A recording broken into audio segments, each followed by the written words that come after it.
What's going on, my little piglets? It's your BFF Porch up here, and I'm coming at you with entry number 6. What the hell just happened to my voice? I'm just turned into Mike Wazowski there for a second. Mike Wazowski. You didn't file your paperwork again. Entry number 6, June 6, 2023. Tuesday. Definitely felt like a Tuesday. Because definitely didn't feel like a Friday, I can tell you that. No. Work was moderate. Wasn't anything too redonkulous.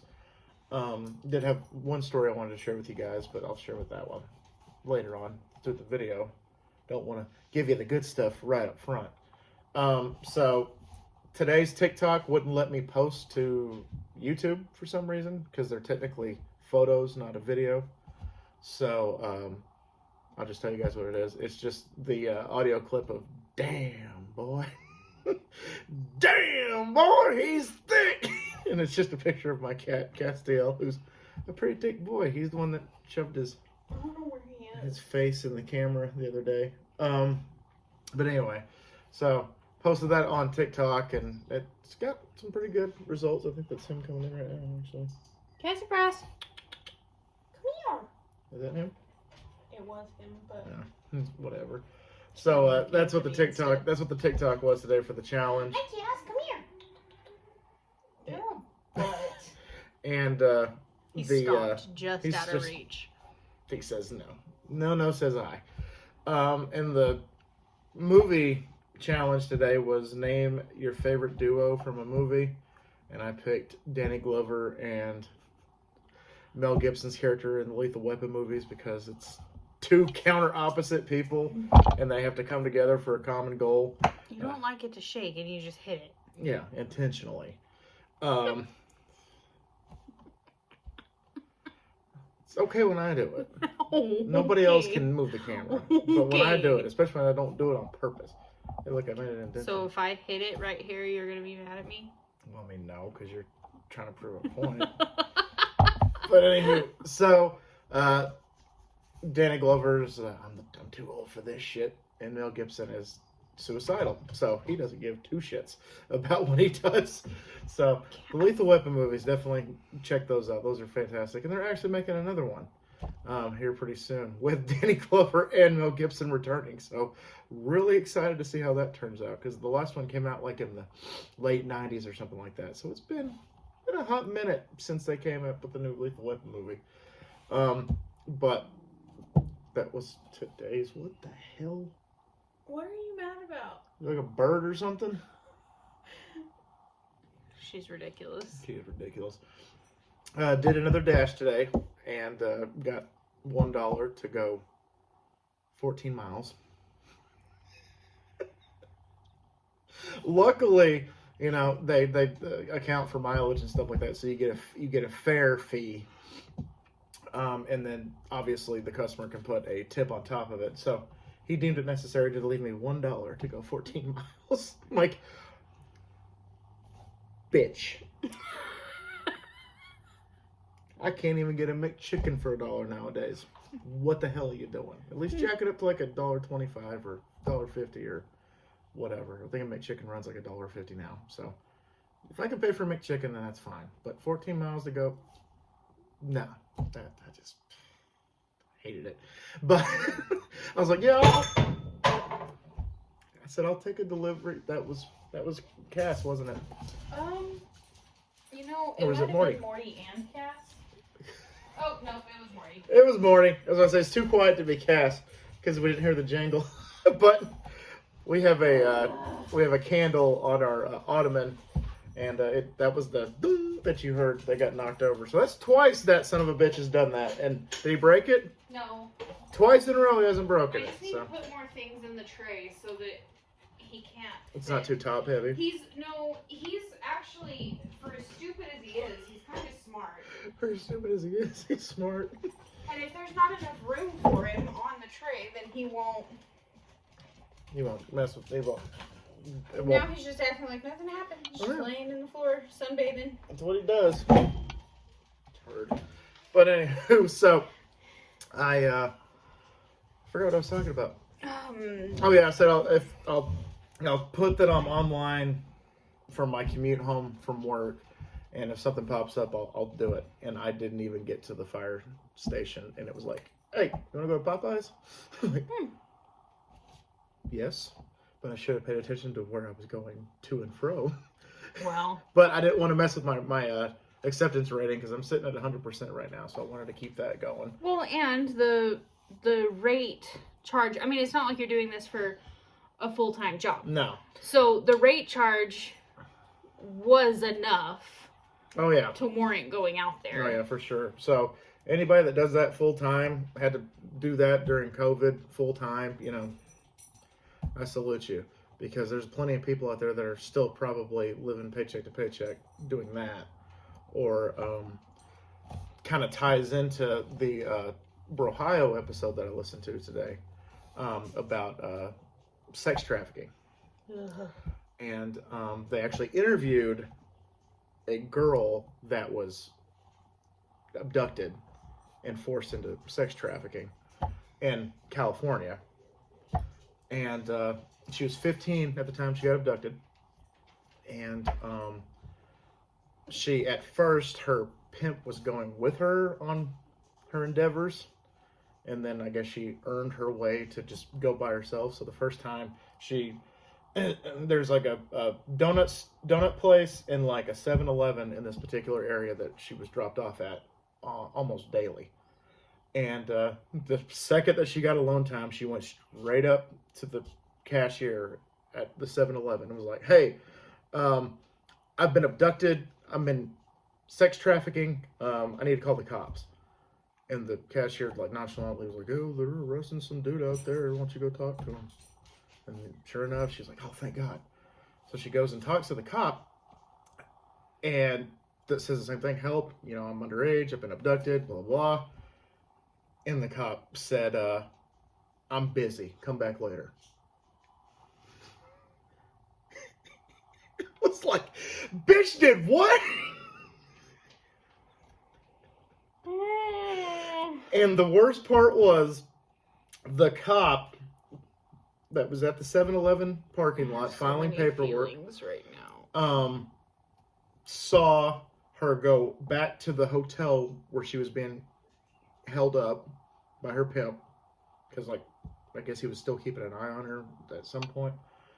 And the cop just left after so much time. Like, saw her go into the hotel and then just said whatever.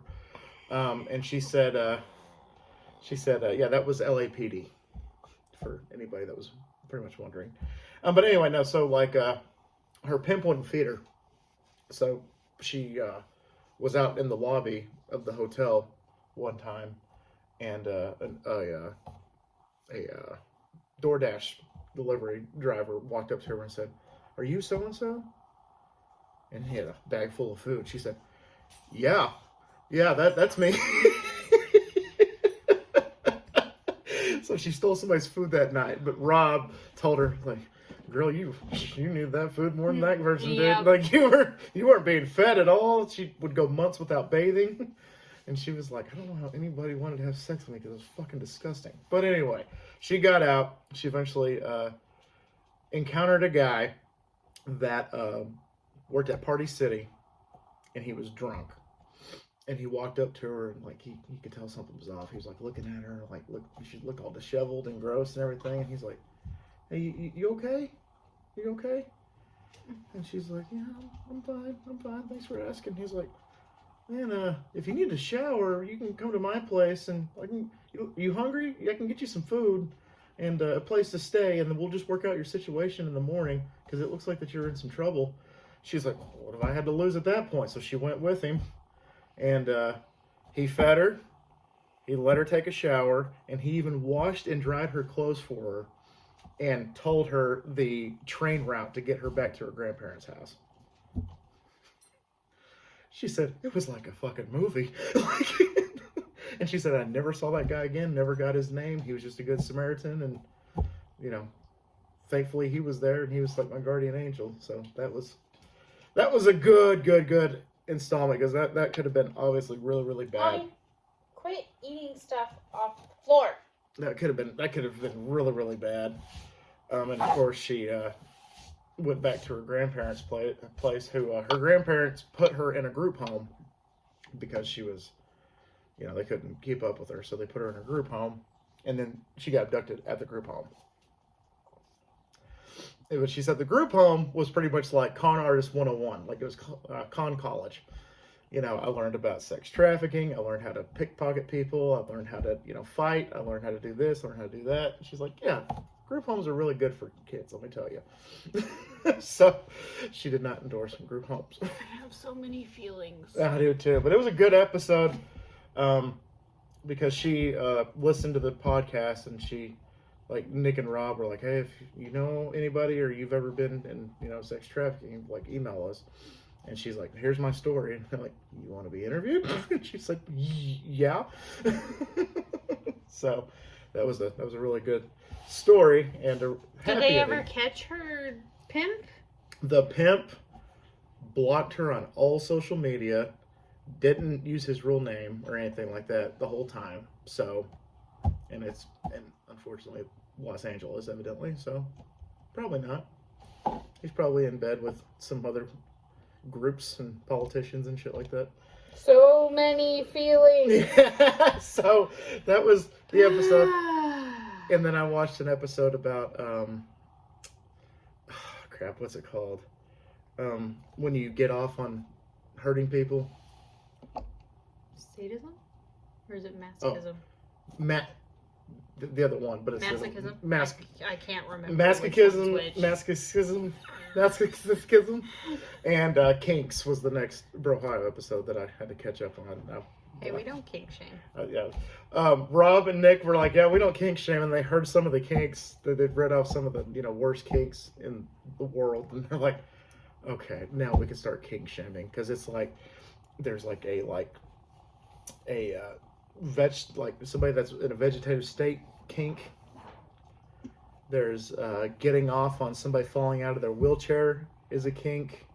Pushing somebody down a flight of stairs and getting off on it is a kink. Or being pushed down the stairs yourself is a kink. Getting off on being an amputee. They're like, okay. We're drawing the line here. Like, some of this shit, like, wow, man, we didn't even know that this was a thing. And then Nick told a funny story about how he, when he was a teenager, he hit on a girl. She drove up in her Eclipse, and Rob's like, "Oh, I could have told you that she was a fuck girl driving around in Eclipse in the early 2000s." And so he pulls up and he's like, "Hey, baby girl," and she's like, "Yeah," and he's like, "Why don't you come and watch my game? I'll hit a few dingers, I'll hit a few home runs, and if I play good, maybe we can get together tonight." And she's like, "Okay." And so she opens her car door and falls flat on her ass and army crawls to the trunk of her Eclipse and grabs her wheelchair. And Nick was like, "Oh my God." He said, of course, when she fell, I was like, "Oh my God, here, let me help you." And then she started army crawling. I was like, "Oh shit." Oh my God. And then he pulled that prank on some chick because they were driving around. Him and a few friends were just driving around. And they noticed a group of cute girls walking along the street. And so his buddy rolls down the window and they're like, "Hey, we want to go to a house party. You guys know any good ones?" And they're like, "Yeah, you can come follow us." And like, "Well, hop in, we'll ride together." And then she was like, "Oh, no. This is one of those house parties where they don't want any cars at the house. So you're going to have to drop it off here and you're going to have to come walk with us." And Nick said, "Okay." And so he pulled the thing. He opened the car door and fell flat on his fucking ass. And he looked at his buddy and he was like, "Hey, man, can you grab that wheelchair out of the trunk?" And he actually popped the trunk. Oh my And starts gosh. army crawling. He's like, "I'm just fucking with y'all." And then I guess they lost interest at that point, so they didn't go to the party with the girls. But that was funny. That was great. Anyway, the cool story. You just got scared. That's a squeaker. I think she's scared of the broom. Oh yeah, the broom. But anyway, so the sad story from work today that I told her about earlier. Quit. Madam. We heard you the first time. You don't need to talk about Mommy, it. Come here. stop it. But so I delivered to this house today, and they had a gate around their yard. They had like some acres of land and stuff like that, and so they kind of had it all fenced off. I'm like, damn it. And of course, there was no phone number on the card, so I called the shop and I'm like, hey, can you get me the number for this address? And Vaughn like, yeah, sure.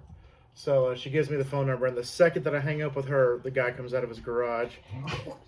And the entire time while I'm waiting, he has a red Merle Aussie. I thought you said it was a red tri. That was a red Merle. Oh. Had two different colored eyes. It had one black eye and it had one blue eye. And he's just at the gate, just, like, you know, like, hey. But he's been real quiet about it, like, hey, Dad, there's somebody here. And so he walks out of the garage, and I meet him at the gate, and I hand him the plant. And I was like, man, that's a beautiful dog. I was like, is that an Aussie? And he said, yeah, it's an Aussie. I said, well, we have a black tri of our own, and he's our little bundle of joy, and he's our baby. And he's like, oh, well, that's why I'm receiving this plant. Is we just lost our black tri. And I'm like, oh, shit. I'm sorry for your loss, and y'all take care. Have a blessed day. And I immediately was like, I'm gonna squeeze the shit out of that little fucker when I get home. Come on, baby boy. Why is my brother texting? Ow! I don't know. That's tried an to oddity. attack me. I know. That's an oddity. Oh, he sent you QR codes? Oh. Oh, that's cool. So I made an Instagram for his. I don't know how to use QR codes. I don't either, actually. I think I'm supposed to use my phone. I can get it on my phone. Sweet. Thanks. Anyway, so my brother's a chef, and he just made an Instagram. Oh, man. He can cook. I've only had a couple of his meals ever, but that boy can cook. Yes, he can. And so that's the little story I wanted to end on that. No comments, questions, or concerns, really. So yeah, I just had to tell a little story about me listening to Brohio. I'm trying to catch up. I'm like 5 or 6 episodes behind on their episodes, so I'm gonna try to catch up probably within the next week or so, and just give you guys a little highlights about the show, because they have really cool topics that they talk about. It's not just you know paranormal and UFOs and stuff, and they actually talk about sex trafficking and kinks and stuff like that. So it's actually a really good show if you guys haven't watched it. Is that him? That's Matilda's. Oh, Matilda's. Okay, because cool. she makes The little sheep. That's cute. But unless you have anything else you want to add, I think I'm gonna call it a day on this one. I don't have anything to add other than go check out my brother's Instagram, I guess. What is it? Chef_Jaron. And Jaron is spelled Jarryn. He has a whole 7 posts. 7 posts. Oh, look at how cute he is. 26, passionate and hardworking, artful, delicious dishes, respect for natural ingredients, memorable dining experience. He's so cool. Fucking A. I like Look, oh, there's wow. his prime steak. That looks great. Oh, a smorgasbord. Charcuterie board. Brunch. Those crab cakes? Yo, I just ate dinner and I'm hungry again. What, Jaron? Fucking Jaron. Oh my god. Handmade bacon, cheddar, and spring onion biscuits. Oh, handmade bacon, cheddar, and spring onion biscuits with scratch-made sausage gravy. New York strip steak with compound butter and scratch-made gravy. 2 sunny side up eggs and an extra side of gravy for dipping or pouring. Damn, boy. Why is my brother so cool? I don't know, but that's... Oh, wow. It's a lot of green onion. Oh my god, that looks great. Creamy mushroom soup with wild oyster mushrooms and freshly baked French bread. Okay, so There you go. So yeah, go follow Thanks- my brother on Instagram thanks because for he's making me cool. hungry Oh, again. my niece. Nintendo. So, this is why I don't get on Instagram. Yeah, don't get on the gram. Stay off the gram. Jordan, if you're watching this, you saw how long I was on it. It's gone. No, I didn't go like any of the posts. I'm sorry. You can fire me tomorrow. She can't fire you. You could tell Bono to fire me tomorrow. Oh, that's all. Anyway, all right, we're gonna get out of here. Thank y'all so much once again for dropping by. Greatly appreciate y'all. Hope y'all have a good rest of the week. Tomorrow, I'm recording the food review as well as their food favorite, as well as a vlog tomorrow. Whataburger. Oh, and also, excited. and all the, excitement and stuff. I forgot to mention that Friday is going to be the first installment of San Andreas that's going up on the channel. So look for that Friday, Saturday, and Sunday until it's over, which at this rate, I think it's going to be August 20th, I think is the last installment. So y'all are getting 3 San Andreas episodes a week until pretty much late August, which is good timing because then the Huskies are right around the corner. So, all right, guys, thank y'all so much once again for dropping by. And always remember my little piglets, Colin Pork Chop loves y'all the most. So y'all take it easy, guys, and I'll see y'all tomorrow. Bye, guys.